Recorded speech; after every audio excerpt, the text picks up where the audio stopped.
Hello everyone, welcome to another episode of Awaken with Sulkina. As you can see today we have two very special guests.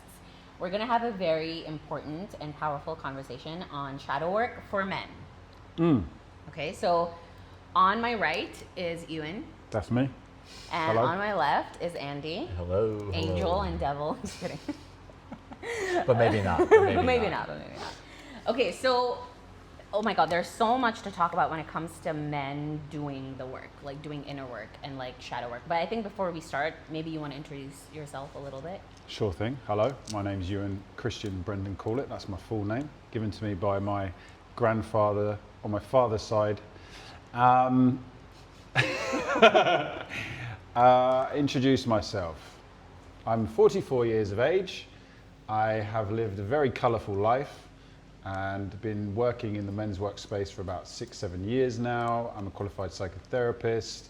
I am a joyful man of authentic expression, and I'm here to create change in the world amidst beautiful people like this. Hi, everybody. My name's Andy Wu. Not as long as your name, but and I am also 44 years of age, and I am the owner of Samyama, and I've been getting into shadow work over the last year and a half, and we're doing shadow work retreats here at Samyama and doing some really deep dives into everyone's subconscious. So yeah. And I've also lived multiple lives in this life. So Yeah, so well, we just wrapped up our shadow work retreat, which was really powerful. So I thought that this conversation would make sense, especially with the work that you guys are doing with men. So Ewan, when did you realize that you had to do shadow work, or when you were made aware of your shadows and you felt like I needed to go on this journey? Great question. So about 14 years ago, I put down alcohol because I was suffering with addiction from alcohol. So I would say that was the first time that I became aware of the shadow of addiction in my life, which is the main shadow that clouded my teenage years and my 20s. And since then, I've always been of a curious nature, so I've always asked questions. And then I started having psychotherapy. I then trained as a psychotherapist, started practicing, and it's just been an evolution from there, really, in like deepening into understanding the shadows, really the wounds of the boy within me that needed my love and attention. And that's been an evolving piece for me through many different modalities of work, and bringing all those modalities now into men's work as a whole piece for a healthy masculine man, which I believe I am gradually growing into. Yeah, I mean, I can feel your energy is very grounding, and it's very grounded, and it feels healthy. Thank you. Yeah.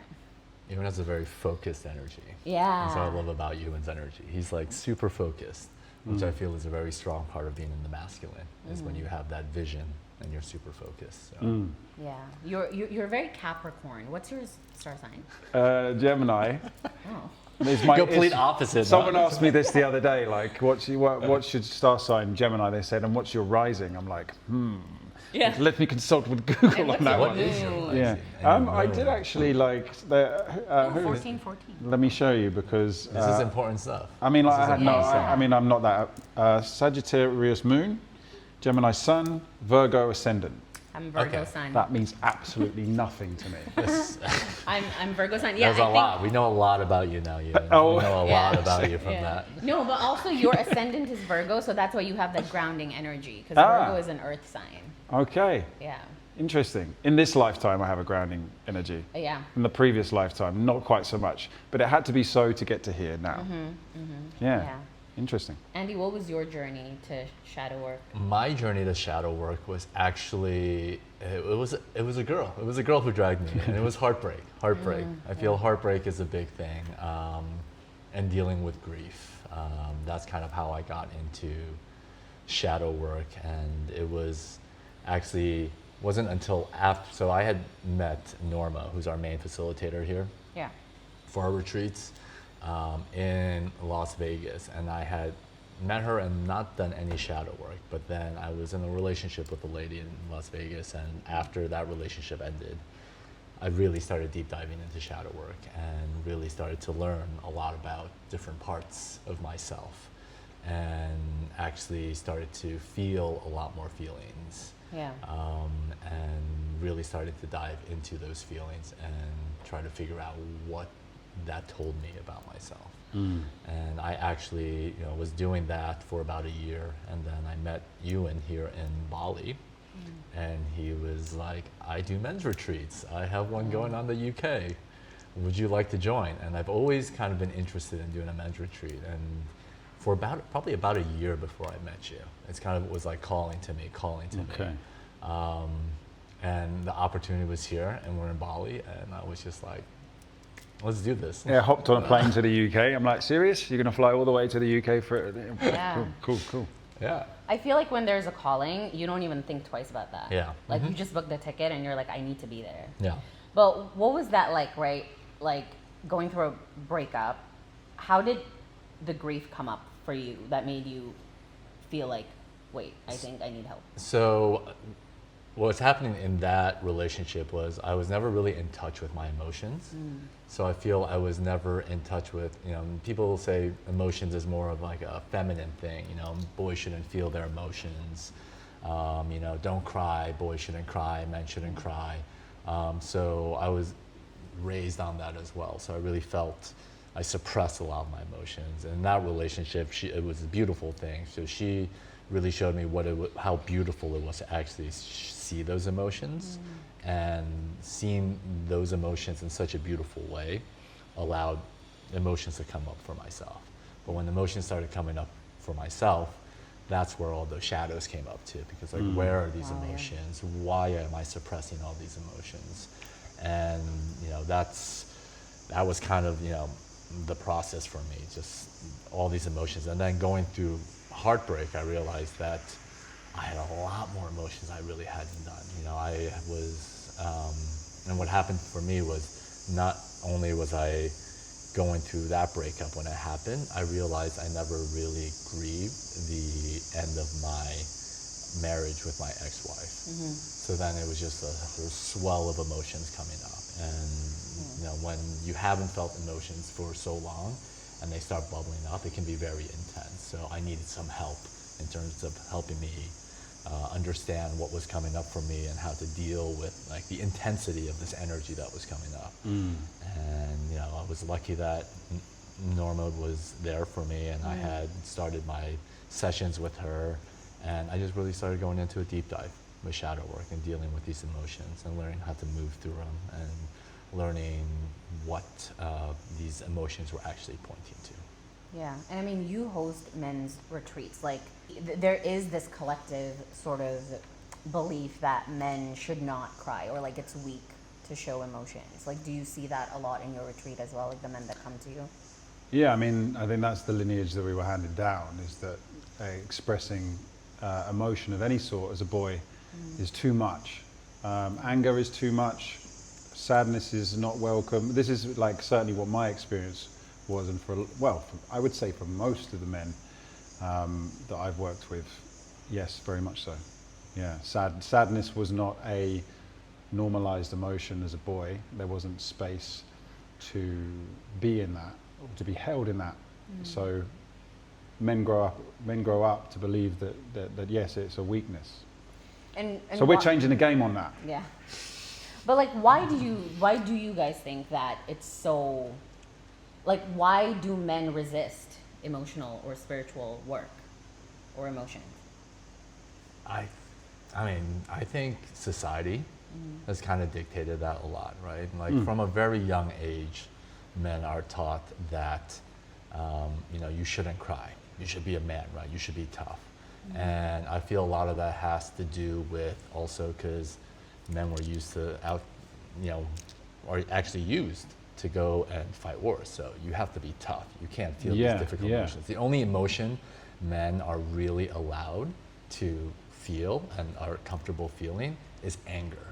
But then a lot of times I feel that anger comes out in a very unhealthy way. Definitely, yeah. It flies out sideways as rage, or is just passive.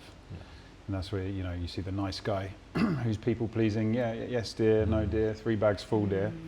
when actually underneath he's resenting himself for not expressing his true frustration. So it swings on a pendulum like all shadows, and goes from complete repression to complete externalization, and then the man is left, whichever of those two shadows he's in, is left unhappy because he doesn't know how to regulate his nervous system. And going back to your original question, safety, fundamentally, if you provide safety for a boy to express his emotions in their fullness in a healthy, regulated way, he grows up to be a well-balanced, regulated man who's in touch with his presence, who's able to hold space for his partner, for his children. So really, that's what it's all about, is like normalizing feeling. But what you see is men also move in a spectrum of over-feeling, aka not having enough emotional resilience within themselves, as we see the overly feminized man. and then on the other side, the overly masculine, I have to be tough, strong, all of that. And so there's another the pendulum of the two shadows. We're trying to come into that middle ground, which every man needs to determine for himself. But yeah, normalizing emotions, normalizing feeling and expressing them, but in a balanced, grounded way. And like, just to add to what Andy shared about grief, when you came out of your partnership, I came out of a 9-year relationship about 5 years ago, and that was a huge initiation in itself for me, because like Andy, that just brought up a load of repressed emotions that I hadn't processed. And so I'm like, all of a sudden, here's all of this stuff. What do I do with it? Yeah. And then, my further greater initiation into more shadow work, more men's work, more breath work, more yoga, da. So I think men need a spectrum of support to be able to learn how to express their sadness. I have a question for you. And did you go through, when I started feeling my emotions the first time, I went through this process where, when you talk about like the over emotional man, it's like when I first started to feel the emotions, I was like, I want to feel every single emotion. And like, this is it. And it's just like, I was just feeling emotions without any regulation of the emotions too. So it's like, I was really swaying far to that pendulum side of like doing it with feelings and stuff. Like, did you kind of have that same experience too? 100%. Like, Definitely. Because you suddenly become aware that there's all that stuff there, right? Yeah. And it's like, I need to get this out. But for me, that was very ungrounding in my nervous system. Yeah, same with me. Right. It was affecting other people in my life too. Right. It was like almost like I had like zero control. I was like, I'm gonna feel what I want to feel. I'm like, I'm gonna you have to give yourself every right to feel, your emotions. But the thing is, you have to be like, okay, it's like emotional hygiene, right? Emotional hygiene. It's like, okay, feel your feelings, but you don't have to express every single feeling all the time. No, like, you have to but your inner like boy suddenly realized, shit, I got a ton of emotions down here, and I can express the whole lot. So he's like going to town. I'm gonna let it all out of the rage. I'm gonna have a tantrum, like, Yeah, I have that experience too, and I realized once you start seeing that and how it's affecting other people too, you have to learn to like grounding you were talking about. Like, you have to be like, okay, feel the emotions, but you don't have to express every single emotion every time you feel it. It's okay to kind of like ground it a little bit and be okay with it yourself. We need to compartmentalize as men. We need to be able to go, okay, put this over here, but I'm not going to avoid it. I'm going to open the door to it later. So you think back to like a primal sense, like lady is looking after the baby. There's a lion approaching. The man needs to tend to that lion. Needs to kill it. He's got no time to be scared, does he? Do you know what I mean? So it's like, but maybe he is scared. So he's like, okay, I'm going to put that over there, and I'm going to open it up later. Do you know what I mean? A bit of a crude example, but that's a good example. I think it's like you kind of have to be like, okay, I need to go and do this right now, so I'm going to focus on this, but I'm not going to abandon. Right, and that's the core piece that most men abandon, because we learn to abandon as boys. And so the problem we see with so many male suicides and men who rage, or men who are passive and placid, is that they never learned how to normalize that in their body. And then it manifests as all manner of shadows, and it gets so murky and cloudy and mixed up that men are just tapped out. Yeah. Well, actually, I find it really interesting because hearing you guys' stories, I find a lot of similarities in mine. So when I went through my breakup 3 years ago, I realized that I didn't process the breakup before that. And it just sort of, like came out in very unhealthy ways, right? So it was like that extreme of over feeling. Mm-hmm. And at the shadow work, it took me a while to kind of get into that part of me that feels safe to feel, right? So, I mean, one of the most profound breakthroughs that I had was that some of these emotions are actually not attached to any name or labels or sometimes even memories. Like they just live in your body and they just have to be expressed in some ways. Yeah, no, I mean, yeah, I agree. I mean, with the emotions and the shadows when it comes up, it usually points to something that is happening in your body which has happened before. And you know, when we talk about shadow work and when we go into your subconscious, the idea is, you know, you're going into something that is triggering in you, and you have to take a look at it and be like, what is this that's coming up for me? Well, I like that Joe Dispenza always says that your body is the subconscious mind because your body doesn't speak a language, right? So it's like you just have to honor that feeling in the body. So for the men that are watching this and they want to start feeling more, like what are some of the ways that, like what are some of the things that they can start to do to feel more? Interesting question. I have an answer for this, I think. I think feeling more is really like being in your body and like really being present in your body. So I feel for men, what is really healthy is also like working out, right? Because it's like something where it's like you're working on your body, you're feeling in your body, and also just being more like sensual too, in terms of, you know, being present with how things feel. Like even just like, you know, like a light touch of fabric on your arms, kind of what that feels like. Because I feel if you get more in touch with your body, and at least my personal journey is as I've gotten more in touch with my body through either movement, somatics, dance, or working out, or just something active, it really allows me to pinpoint when a emotion is coming up, where that emotion is in my body, and then really focus on, okay, that's where that emotion is.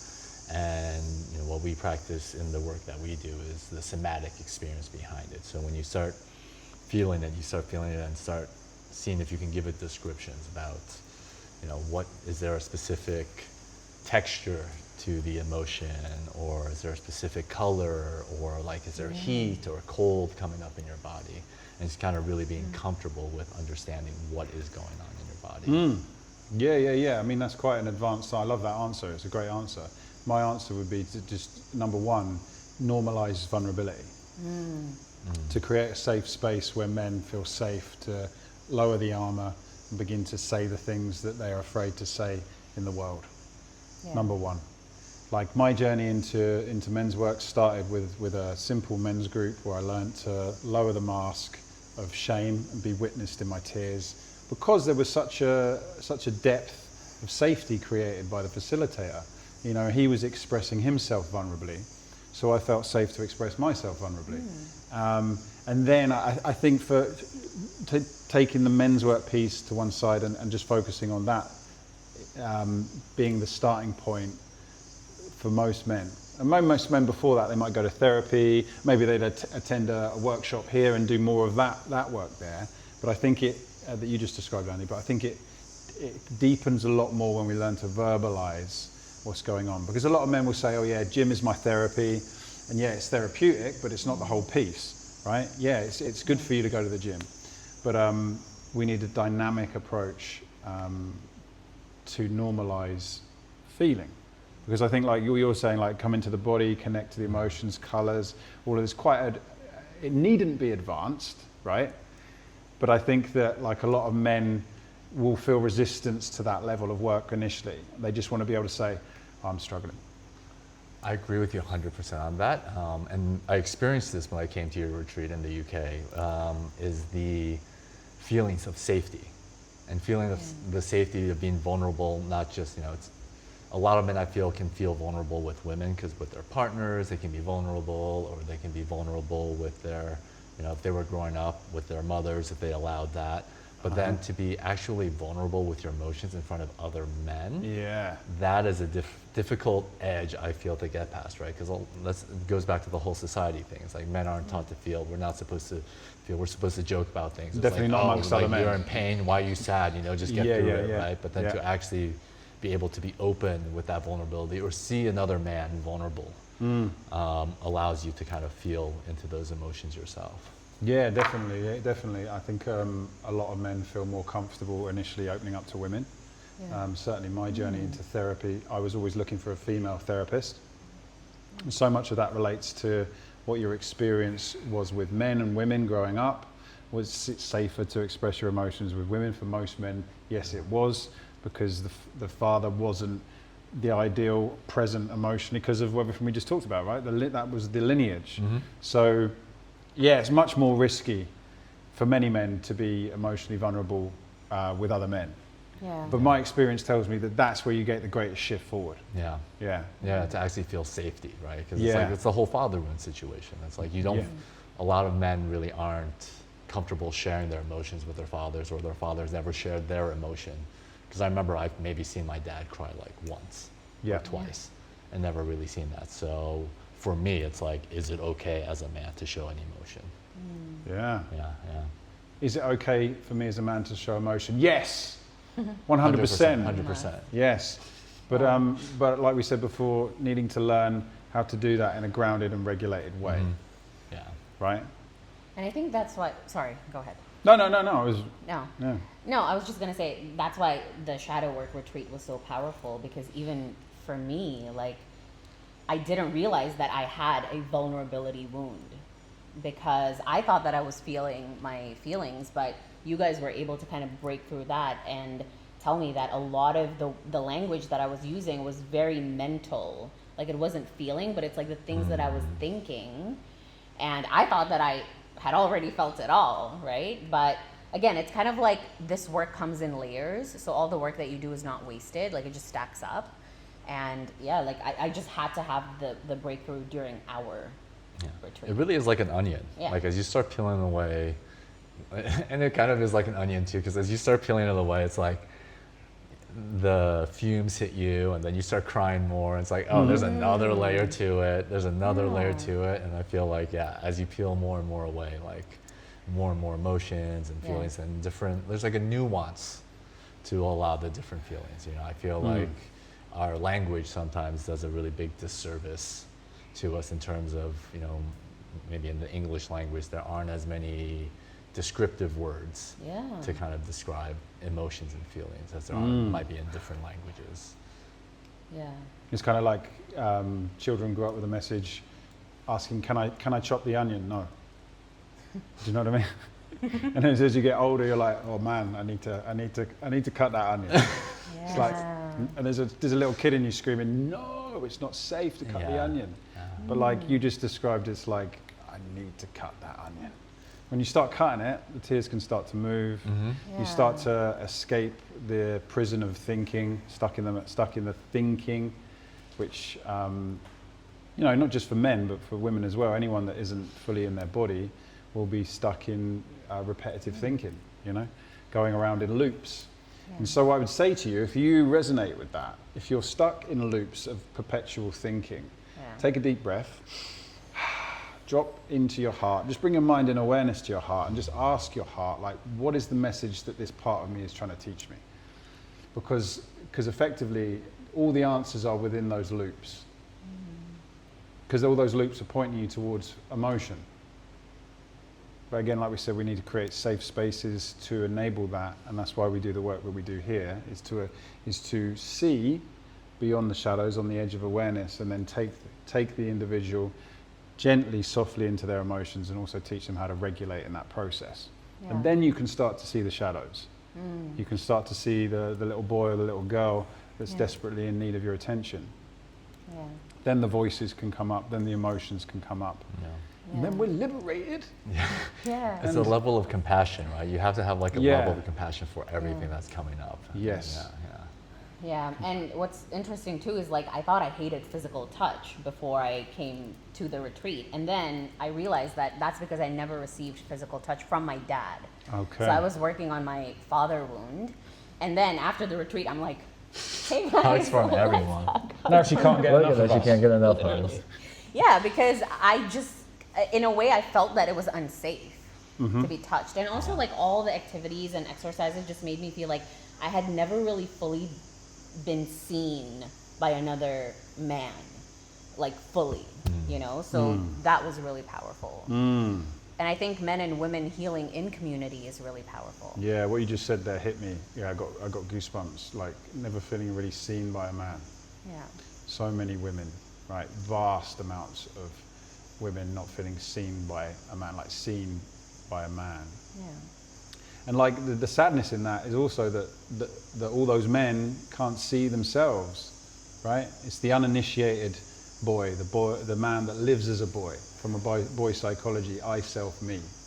And we look across time in the lineage of the world, the reason we have so many issues on the planet is because uninitiated men, aka men who weren't taken through a process to go from boy to a man, separation from mother, right? Because there wasn't a strong, emotionally present man to show them what it is to be a healthy masculine man. Yeah. So that then, you then feel the pain of that, the woman feels the pain of that, and then she doesn't feel safe, doesn't feel held, is also receiving the man's frustrations, the man's rage, and then that loops back around into the children. Because we're just in this perpetual cycle going round and round and round. Yeah. So I really see that like men's work as such a vital piece to change the course of the world, to bring us all back into balance, to take us out of the motivation of greed, and to bring us into greater harmony and community, because I think that's what people are really hungry for. Authenticity, community, connection, and yeah, not to be driven blindly by the acquisition of finance, which our male lineage was, right? Yeah. The lineage of colony. Well, I'm gonna get too deep with it, right, but like war of like conquering of Right. resources, right, coming from a place of scarcity, of fear, right, as opposed to being from a place of like groundedness and being like and we're abundance okay, and abundance love. and love, yeah, Yeah, yeah. which is the nature of masculinity. Groundedness, love, presence. So when we talk about toxic masculinity, we could talk about toxic masculinity, toxic femininity, but we just talk about toxicity in general, right? There is toxicity in the world, and if we all learn to look into the shadows, look into the darkness, the things that we're avoiding, then we can come back into that. Yeah. It's really not that complex. It's really not. It is when you're starting out. We just messed it all up. That's why just- it's complex, right? When it really comes to the core of it, right? It's like, Yeah. what is masculinity, right? Like, Yeah. I feel masculinity is, like you said, being present, and the masculine energy is like the giving energy. Yes. Like if you take a look at even from a Service. biological standpoint, like masculine giving energy, Yes. and that needs to be what that energy- protection. container, like Container, safety. yes. Yeah. And then the feminine energy is supposed to be flowy, receiving, Creative. and like creative, dancing, and that's the core. And we've just gone so far from it that now you have men who are toxically feminine. Yeah, They're toxically just- feminine. They're just like, I want all, give it to me. Like it should be your responsibility to take care of me, Right. And those are the ones who will build a patriarchy because like it's all about us. It's all about us. As Yeah. opposed to like we're here to hold the pillar for you. These are the billionaires with all the yachts and everything who are miserable. Yeah. Right. Yeah. So if you're a billionaire watching this on a yacht and you're miserable, come to Samyama. We'll enable you to feel joyous, expansive, and Yeah. free, and you get to keep your yachts. You Yeah. can keep Like, yours. You can keep you know what I mean? Like, what more Just could keep you it from- desire? From a healthy perspective. Yeah, I mean, because there's nothing wrong with acquiring of financial abundance, all of these things, right? But when it's at the expense of another, Yeah. which is what we're talking about, it's the expense of the world, right? Expense of the rainforests, of our resources. We're facing some huge questions right now, and most people aren't looking. Most people are still just buried in I, self, me, right? Which is the uninitiated man and the unsafe woman. Yeah. The woman who doesn't feel seen, who doesn't feel safe, who feels that she needs to be something other than herself to receive, right? Like you just described with your process, right? It's like, and the only way is I believe, is the men doing the work as men together, women doing the work as women together, and then coming together to do the work, you know? Yeah. Because like masculinity and femininity lives within a man and it lives within a woman. Yeah. So it's understanding those energies within ourselves as individuals and how we can heal the wounds within those energies together, Yeah. you know? And I think what we talked about earlier too, about men holding men accountable and not women holding men accountable. Yeah, that's that's very, a very big important. one. Very, because otherwise, the responsibility all of a sudden becomes a woman's. And the women start mothering the men, and then the men just go back into their boy energy, as opposed to getting into their like man energy, their true masculine. So it's like you really need, like you had said about men initiating men. Men need to come in and hold other men accountable and hold accountable in terms of feel your emotions, feel your feelings. But the thing is also be grounded. Yeah, And and bring your emotions and feelings to us men. Yeah. You know, because like you said, so many men are projecting mother or therapist onto their partner, and their partner doesn't want to be their mother or therapist. No, yeah. They want to be their queen. They want to be showered exactly. in love and safety, right? Exactly, yeah. And they want to feel safe, and like you have to make men have to allow women to feel safe so that they can come into their feminine, and that's how you get that balance going. I feel. Yeah, 100%, 100%. Yeah. And how do you guys think like the unhealed male shadow shows up in relationships? I mean, it becomes men, if they don't feel safe sometimes too, they can become very needy, because they've always relied on women for their emotional needs. So they only go to women for their emotional needs, and they do this over and over again, and then they put that responsibility on the woman. Then the woman doesn't feel safe. So it's like if a man can actually go to another man and be like, hey, this is what's going on for me, then he doesn't have to put that burden on his partner. Right? And that's the thing. They stay in that energy too. They stay in that boyish energy. So they're not fully taking responsibility then Yes. for what's coming up in themselves as well. 100%. Yeah, it's a big question you ask because there's so many elements to it. But it's like, am I emotionally present for myself? No, therefore I cannot be emotionally present for my partner and my children. And what is my relationship to my emotional self? What is my relationship to my authenticity? Most men are performers. They learn to perform as boys, to receive love. Like if I'm not giving enough, if I'm not worthy of love. So many men are out there working harder, trying to earn more money, trying to be more, and not present for their partner and their children, because they're trying to acquire a sense of worth and of love by doing more, and therefore they're not present for their family. You know. But I think like really like what I see mostly is emotional detachment in families where the man is just checked out, because as the question you asked about the shadows of the man, but the shadows are of the boy. The shadows are of the boy, the parts of himself that he hasn't learned to meet with love and compassion. So that shows up with, like I say, emotional detachment from his partner, shows up in flying off the handle with his anger, passive aggression, people pleasing, and then growing resentful under the surface. As you said, like over neediness. And I think majority of men have very small amounts of male friendships. Because like Andy just said, they haven't initiated out of relationship with mum. There's like this invisible umbilical cord still with their mother, where they weren't taken away from mother into the wild to be initiated into a man. So subconsciously, their shadows are still projecting that, as we said a minute ago, onto mother. Make me safe. Make me safe. Love me. And the woman.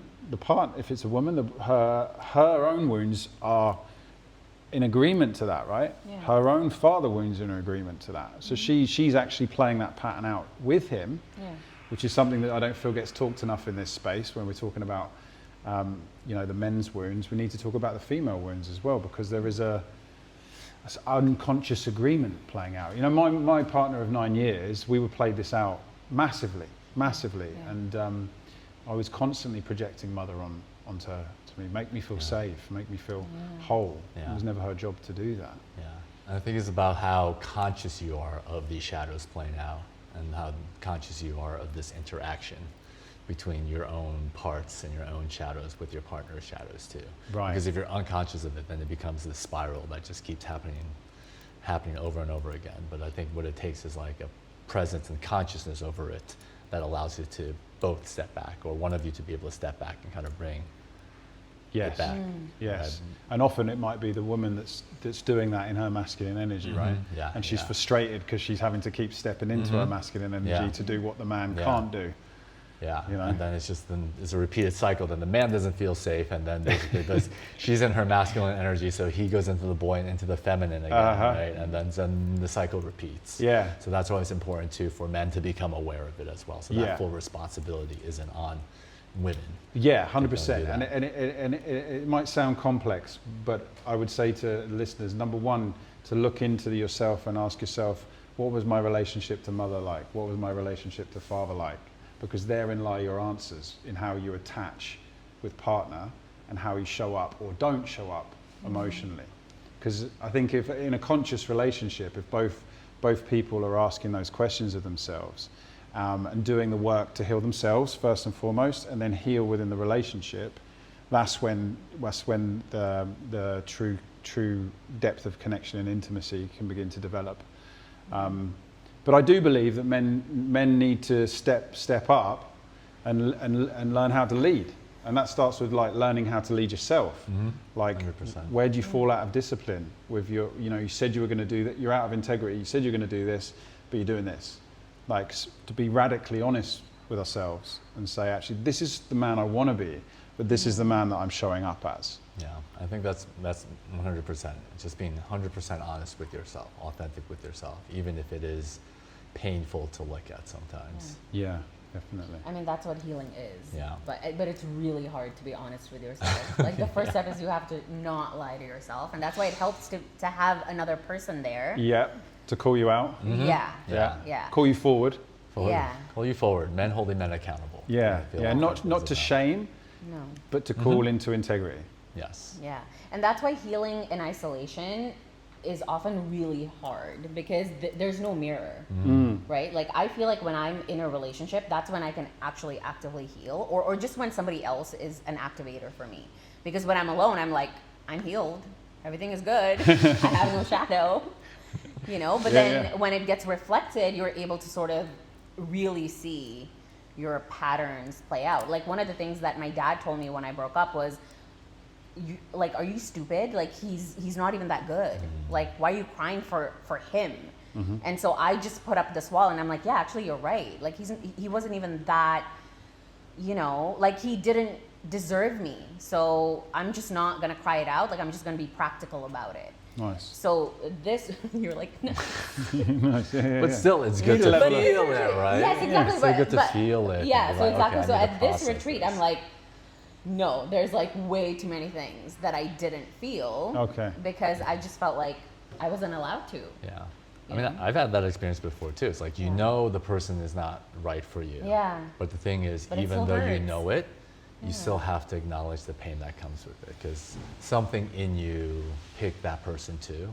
And sometimes I feel like whatever was in you that picked that person is meant to point to a certain part of yourself that you still need to take a look at. And Yeah. you still need to have compassion for, and be like, I see why you decided to pick this person, because there's still a part of me I'm not fully loving myself or having compassion for, and that's why this is playing out the way it's playing out. Yeah, definitely. Yeah, and unless you feel what you need to feel, then you're never going to be able to see what you need to see. If you're not able to feel what you're able to feel, you're not going to be able to see what you're going to be able to see. Yeah, I like yeah, that. That's oh, good. Yeah, nice, bro. That's, Yeah. That could be the new Samyama tagline. yeah. I love that. I love that. It's true. Like I'd say, like the majority of people on the world think they're in love, but they're actually in codependence. They're, you know, people get filled with all the chemicals when they meet someone and all this, and then they call it the honeymoon period, right? Yeah. It's the dopamine and the oxytocin period. It's like all of these great chemicals, and then 6 months, a year, it's like, oh, okay, this person isn't quite who I thought they were. Yeah. Well, Jung said basically the like sexual attraction is kind of an indicator of like your greatest wound. I absolutely agree with that. Like, and it's because that like sexual energy and that attraction is something that is like going to be the easiest way for whatever part of you needs to be seen, can draw it out of you. Could be like, I'm going to pull this person in because you need to see this in yourself. Wow. Yeah. Interesting. I love that. Yeah, because I feel like when I have that kind of attraction with someone, I'm like, okay, I'm actually going to put you at like a length because I don't want to You're go like, there. whoa, Yeah, okay, like, why? What's showing up here? It's like, yeah. Because then I'm like, because I think that if I were to meet my husband, like the energy would be a little bit more softer. Like it's not going to be like, oh my God, like all these feelings and all these chemicals. Because again, like you said, that could just be wounding, right? But I feel like the slow burn would feel, I don't know, like I'm just making this up. Healthy. healthy. Healthy. Healthy feels boring, doesn't it? Well, I think there comes a time as you I'm move. hoping that we'll get to that point, right? Yeah. I think Like, maybe that's it the comes thing. with time and doing the work. Yeah. That starts to become more attractive. Yeah. Yeah. Maybe. Maybe. Maybe. It's becoming more attractive to me. Yeah. I think I the think that's challenge it, for me is that there's still those feelings come along. It's just being able to discern. Okay, yeah, this feels exciting, but it's not aligned to what I truly desire. Well, what is it I desire, right? Yeah. Like, what is it you desire? That's important to know. Like, you have to be clear Right. of what you're looking for, or else you're just gonna sway. Because I feel like that's how I connected with my previous ex. Is like, I didn't know what I wanted, and he was able to give me exactly what I guess my wounding wanted, which is like words of affirmation and attention. And I never actually fully sat with myself and asked myself, like, do I actually like this person? But it's like the person liked me, so I'm like, I'm gonna like you back. That's, you know? I've been there too. Yeah, 100%. Yeah. And also what you said was really important to talk about as well, because I feel like females, like we are very nurturing in nature, so we have like this mothering energy, and also maybe like a little bit of that desire to like fix our partners if we see a little bit of a shadow, right? So how can we hold space for our partners without trying to fix them or like overly mother them? I think it comes from a space of like consciousness too, like being conscious of like what you're doing. Because I feel it's okay to be nurturing for your partner, but also just being conscious of the fact like if you're nurturing in a specific way, are you nurturing them because they're not dealing with a specific wound? And then your partner also, as a man too, you have to recognize in you too. It's like it's okay to go and get the affection and get that nurturing as well, but is your partner all of a sudden stepping into that mother role again? Or do you have to be aware of the fact that, okay, maybe this wound is coming out a little bit and I need to go and address this. So, maybe I need to give Ewan a call, be like, Ewan, like, like, or if I'm telling a story to Ewan and he hears it and he's like, hey brother, maybe you need to be looking at this wound about yours because I know this about you and I know you can step into this. So do you want to have a conversation about this? And we can have those conversations, and then it's like almost bringing a level of awareness to me so that I can be like, oh, okay, this is right. This is what's going on. So I need to take care of this. So when I enter back into my, partnership, I can show up for her in a way where I can be back in my masculine. And maybe also enter back into the partnership and ask for a cuddle, ask for some nurture, right? Yeah. Because I think what you're highlighting there is there's a lot of men probably go straight to mothering, like mother me. But when you introduce the healthy, emotionally supportive male relationships, if we go there first to say, hey brother, I'm struggling with this, get the reflection, get the empathy and hugs and everything, and then come to our partner and say, hey, I was talking to Andy the other day about this thing I'm really feeling at the moment and I would love for you to give me a hug and hold me. Yeah. Right? There's a very big difference It's between different. that. Yeah, yeah. Right. It's like a need, especially a need or like a boundary, like a need, like, hey, like I'm Yeah. feeling this way. This is what's been going on with me, instead of reacting in a way. Because you're like you coming from said, a you've got place. consciousness has been Yeah. shone upon it. Yeah. Yeah, because it's just really difficult for a lot of men to ask for what they need. Yeah. It's Like it tough would for me sometimes. But you know, still, just too, like- me too, bro. Like we weren't taught how to ask for. Our needs were minimalized. Emotional needs, right? Were minimalized. Again, it's another like weakness projection, right?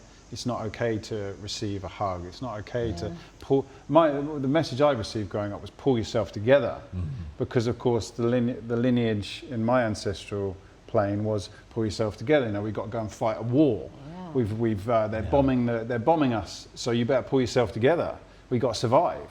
So I developed a lot of compassion for my lineage and understanding. They didn't have the tools to be able to hold the space for me to learn how to acknowledge my needs, because they weren't shown how to acknowledge their needs. So if we can approach all of this through the lens of compassion, then we're going to do great things. Yeah, It's I as think soon that's as the key word, compassion. right, as soon as we start to point, which is the nature of the ego, right? It doesn't want to take responsibility, then we fall into just the same old loops. Yeah, because one of the visualization that I got in my inner child healing was literally just sitting on my dad's lap and him holding me. Like there were no words, nothing. Like I realized that was all I need. Beautiful. And I was fighting that for a long time because I was like, yeah, but my dad is not really that bad. Like it's okay. But my inner child was hurt, you know, but I never really allowed her to feel that hurt. But in the moment where I softened and I was like, you know what?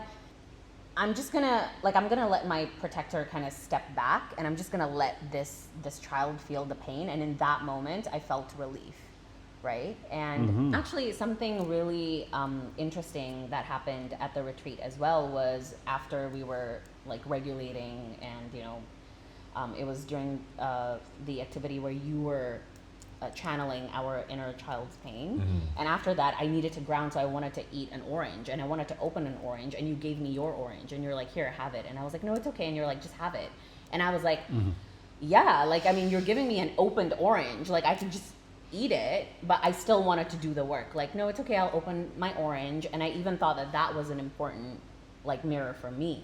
Yeah. You know, where I'm like, I just get to receive this. I feel a lot of people have difficulty receiving. And I feel women especially, right? Because of kind of, you know, the system that has built around where, you know, women have to take care of themselves, do this, and step into their masculine. They have a hard time receiving. So I feel this is a big wound for women to learn how to receive. But then, once again, I think it comes to safety, right? Yeah, 100%. If a woman doesn't feel safe to be able to settle into that receiving, then, you know, she's not going to do it. She's still going to tighten up and be like, no, I got this on my own. I got this on my own. Instead of feeling like, okay, I can receive.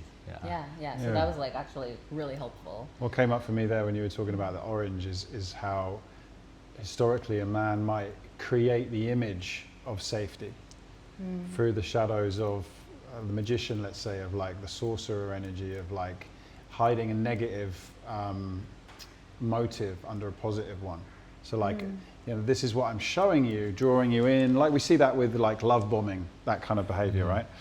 And then things begin to change, and it's like, well, I never felt safe in the first place because I wasn't connected to my truth. It's like that, you know, that orange that you learned in that moment to receive. If you'd gone back a year ago, you probably wouldn't have accepted the orange, right? So definitely there's those younger parts of you are saying it's not safe to receive from a man because you're, like you said, you're, with your father. It wasn't like if say your father as a child was trying to give you an orange and like he gave you the orange and then he snatched it back from you. I'm just creating a random scenario, right? It's like you're programmed to believe that taking oranges off men is not safe. Well, not even like last week, I probably wouldn't have done that, right? So, this is the. But the man needed to be present for that to happen, right? So yes, exactly. Because you can't do that work with it. I mean, this is an interesting piece as well when I think about women's work and men's work. How I've been talking about this with other men that I work with, of how like bringing in women into the space to work on these kind of things, to like bring a woman in and say, what is it to receive from a woman? How do you feel about this woman sitting and holding a hand? How does that feel, for example? Yeah. Like, and then vice versa, you know, bringing a man into a woman's space. Yeah. Like, how does it feel to have this man stroking your back? Or Yeah. I think there's a real like sensitivity that's required to be able to like feel into the complexities of the body. Yeah. You know, the body runs so deep in its feeling, and we become so detached from the body. You know, we say that everyone is living in the mind. People are not living in the mind, people are living in the ego. There's a distinctive difference. Mind,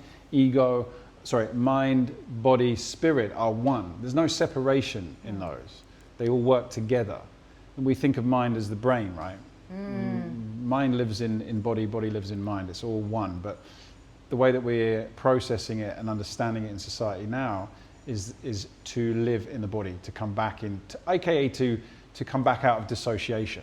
Yeah. Because we're all dissociated from our bodies, which is where the truth is. Yeah. And the truth will set you free. The truth will set It's you true. free. Yeah. But I also feel like if you have a dysregulated nervous system, you can mistake like trauma for truth. Yes, Like in your body.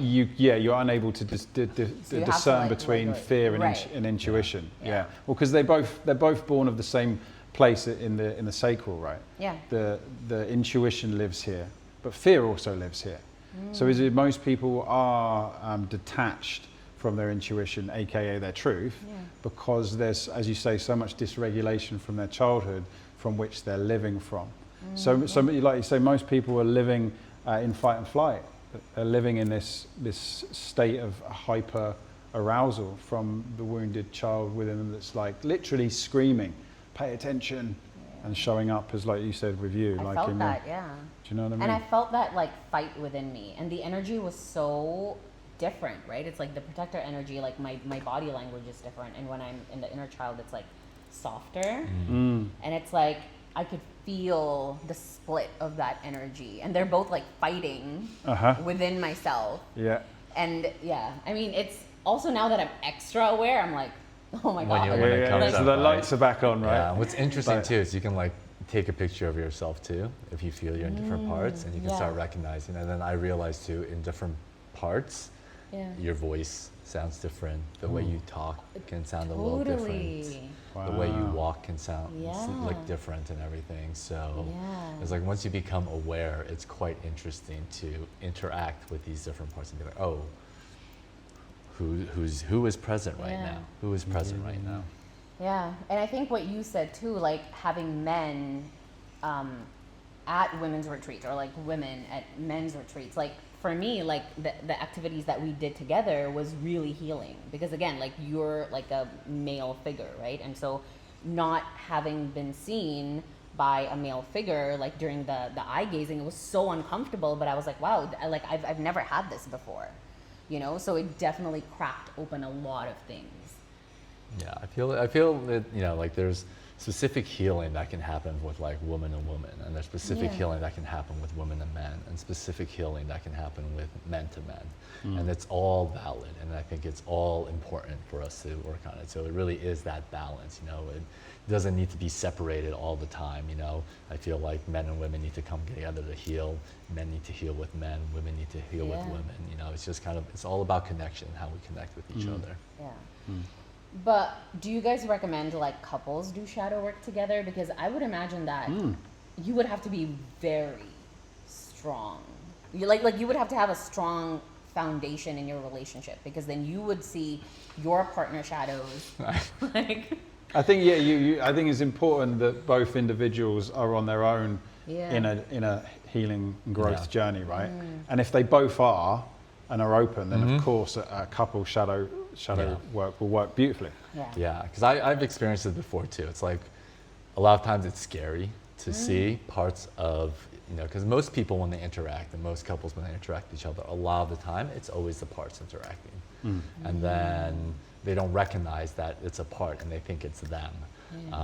So when you go into a retreat together, all of a sudden you realize like, oh my God, that was a part. Oh my God, they had this in them too. And it can be very jarring. So I think once again, it comes to, you know, how willing the couple is to really be looking at this, and also how much they've worked on it individually with themselves too, and how consciously aware they are of their parts. And also, you know, it can be very difficult, but it can also be a very, very good almost litmus test to be like, is this someone I can actually work through some difficult things with, right? Like, so you might have been with someone for 5 years and then like, hold on a minute, maybe now we're so attached. Yeah, right. Then there's a lot more. So first date shadow retreat, right? That's I mean, first date. You like to think if two individuals met each other and they were both in a you know, conscious, regulated state, self-aware of their own wounds, their own parts, they would therefore know that they were compatible. I think that's the bit that's most important. That's nice, right? Are we compatible? Do we want the same things in life? But do our energies mingle easily? Do I feel safe in this person's presence? Do I enjoy being with them? Do I love being with them? Are they ticking enough of the boxes? It just feels easy and right. And if you've got that, then you probably don't need a shadow work retreat. Yeah, but isn't that a great way to date though? Yeah. Like, basically to have that first, right? To really just be straightforward with like, this is who I am, these are my parts, like, this is me, no mask, anything. And that can be a little bit scary or intense for people. But the thing is, if you do that before, you know, getting like physically intimate with someone, you know, that can mix energies too. But if you can do that, you know, then you can be like, okay, maybe we are a match. Or, you know, I know my wounds, I know you're letting me know what your wounds are. You know, here's where our issues could be. So maybe we don't even want to engage in that way because are you talking from recent experience, Mr. Andy Wu? I'm always talking from experience. I'm always talking from experience, but I'm just saying it's you know, like, wouldn't that be a great way? I feel like that's a great way to date. It's very like, conscious, isn't it? It's very like, it's conscious. That's exactly. It requires a lot of like presence and to be able to hold your sexual energy. Right. As a man, to be able to like hold that energy and not be a slave to that energy. Because I think that. And for a woman too. And for a woman too. You just read my eyes. I was like, for women too. Yeah. But I think what women, I mean, I can't speak for women. I'll never try and do that. Never try and do that. Cut that. From my experience of talking to women, from what women have told me, is they want a man to lead. They want a man to be fully present, safe, to be able to speak his truth without fear. And to challenge, like a conscious relationship is challenging. It's like, you know, if you're not happy with something, then you express it. You don't let it sit in the shadows. But also as a man, you pick your time very wisely. This is a key element. It's like, no, I really do think this is that's a regulation, right? It's like basically understanding how impactful it can be if it comes out in the wrong time, in the wrong way. And how a woman's cycle and nervous system moves differently for hormonally. That's awareness. That's awareness to like, if I bring this attunement. If I bring this out now, this could elevate. She's already feeling sensitive and vulnerable. This is not the time to bring it out. I'm going to park it here and wait until it's the time. That requires real diligence and. That's a practice. Like, I mean, luteal phase where don't talk to us about that. Luteal phase we're just like, you know what, we'll take all that, I'll hold on to this for a bit. We can have a conversation about this later. As long as partners are aware of when they fall into wanting to be mothered or wanting to be fathered, and understanding that is a fundamental piece of what will be going on at times, because we all have wounds from childhood. We all have things that we're missing, and inevitably those parts are going to show up in relationship, and we're going to subconsciously look for our partner to meet those needs. But it's not necessarily, it's not the responsibility of our partner to meet those needs. But with consciousness, we can work together with love to come into understanding. And I think that's the key to it. Is just understanding one another. But it does take a lot of work to get to that point.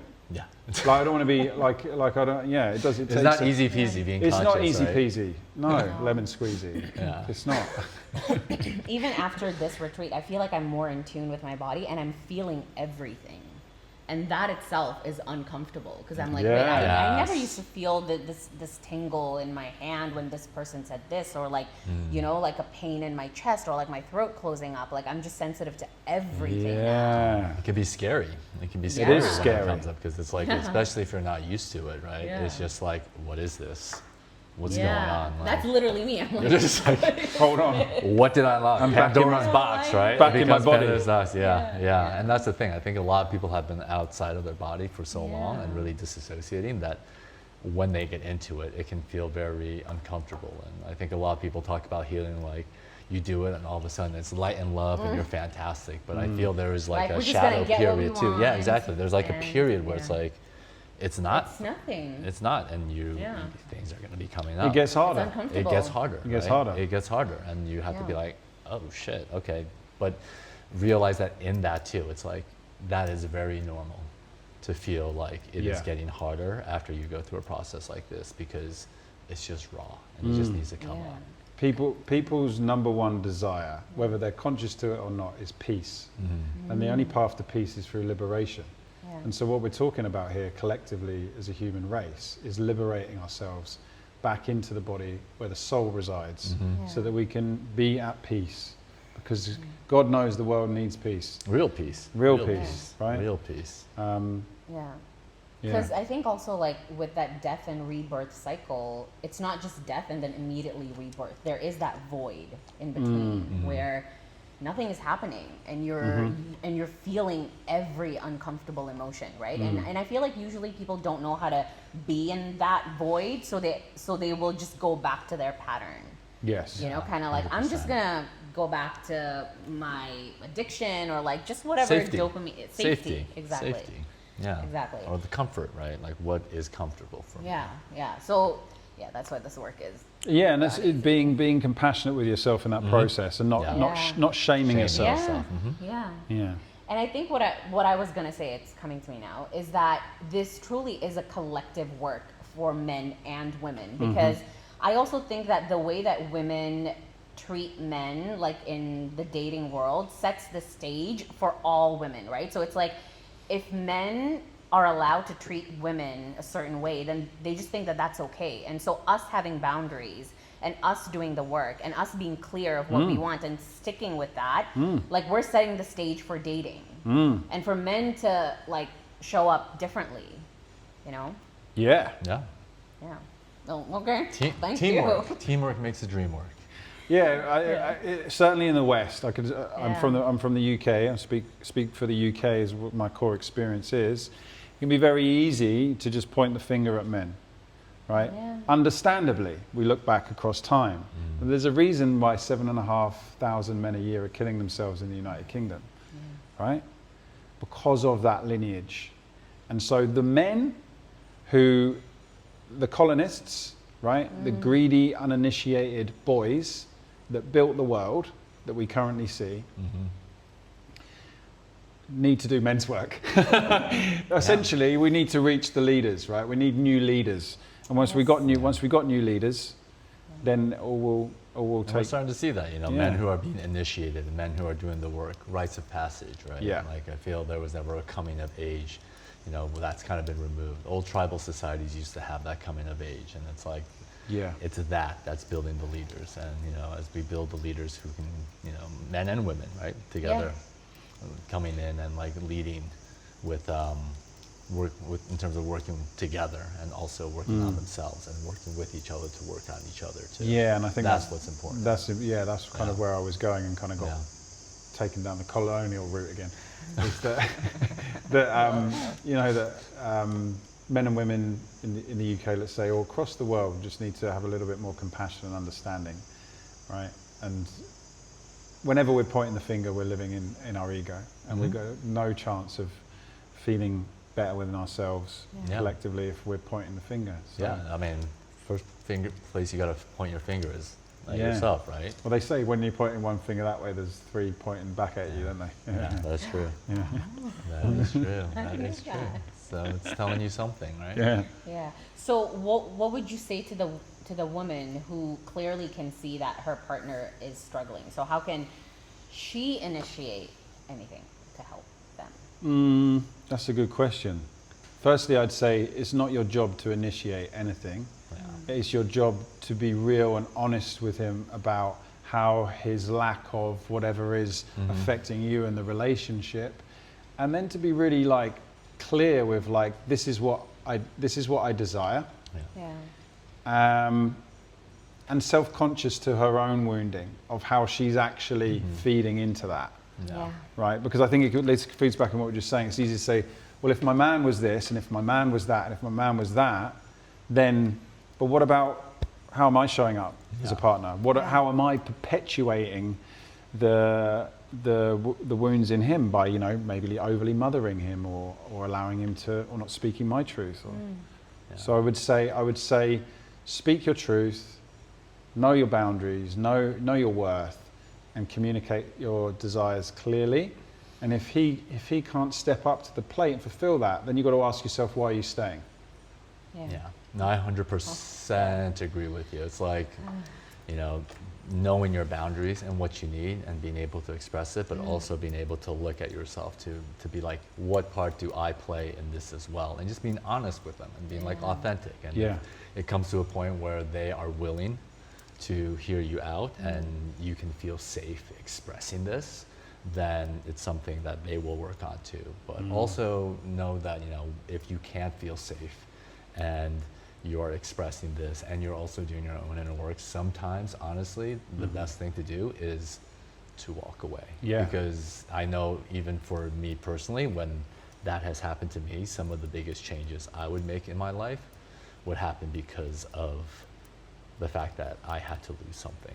Because I feel a lot of men, like, you can say a bunch of things and want them to do this, but until they're actually faced with the consequences of their actions and when they have to actually take responsibility for it, then that's when change will actually happen. So it really does depend, but it's like, if they aren't willing to do this, and you know, because you don't want to step into the whole thing of trying to change the person already, because if that's not your person, they're not there for you to. You can't change anyone. And they don't want to step up, then you know, you just have to step up for yourself, and then, you know, find someone who is willing to meet you where you want them to be. No, that landed quite heavy in my nervous system, because I think that's exactly what happened for me. Coming out of a 9-year relationship, like, I wasn't showing up as the man that she needed, and you know, we split up. We got back together. I asked her to marry me. She said it's too soon, because she was like, don't feel safe yet with you. And then we carried on, and long story short, it was before ready to let that relationship go. But she called me forward, and I couldn't meet the mark at that time.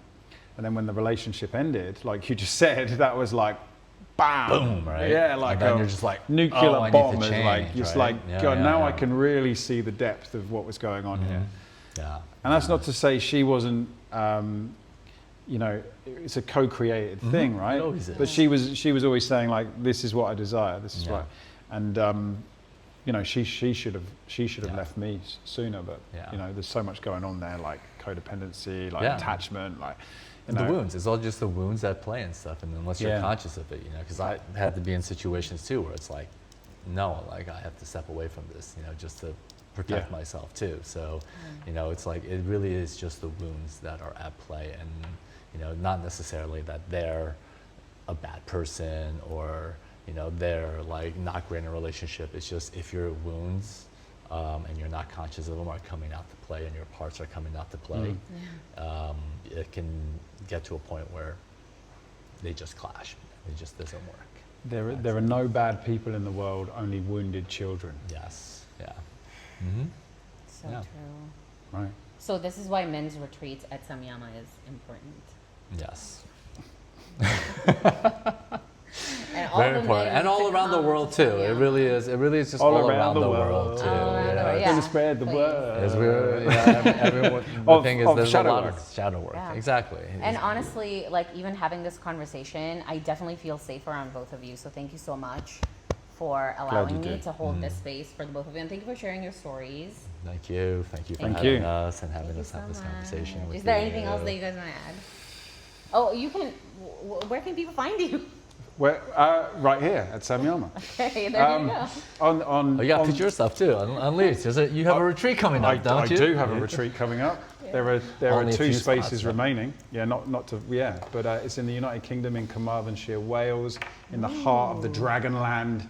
We're going into the darkness of January winter to come out whole, abundant, having faced our fears and really recaptured the lost parts to come into wholeness, full power presence in deep brotherhood. So yeah, if you are interested, that's as I say, in the UK in January. But find me on Instagram, ewan.corlett, Corlett. I'll link everything. Or yeah, should Yeah. Sharp. And I I'll link highly everything. recommend it because I went and it was a beautiful container that Ewan holds. So highly recommend going to that as a man, or if you know a man in your life that would benefit. I feel all men would benefit for this type of work, definitely. Yeah, I agree. And we have one in June as well. And watch out for what we're starting to create here at Samyama. We're going to do some great stuff. Yes, when we have our shadow work retreats coming up. We have one Highly recommend that. four-day retreat a month, and we are starting to come up with 7-day retreats. We also have silent retreats here as well. So plenty of interesting products to help you work on yourself. So check out samyama.com. And also, you'll put the link up there, right, right here. Just put it right here. Click the link below. Thank you guys. Thank you guys. Thank you. I was trying to high five. Didn't really work. High five. That was the most awkward high five. What was that? What even was that? That was a bit creepy. What part was that coming out? Cut. For the blooper reel. Thank you. Done? Thank you guys. That was amazing. Cool, that was good. Thank you so much. Yeah. Thank you. Enjoy that? I enjoyed that. Yeah.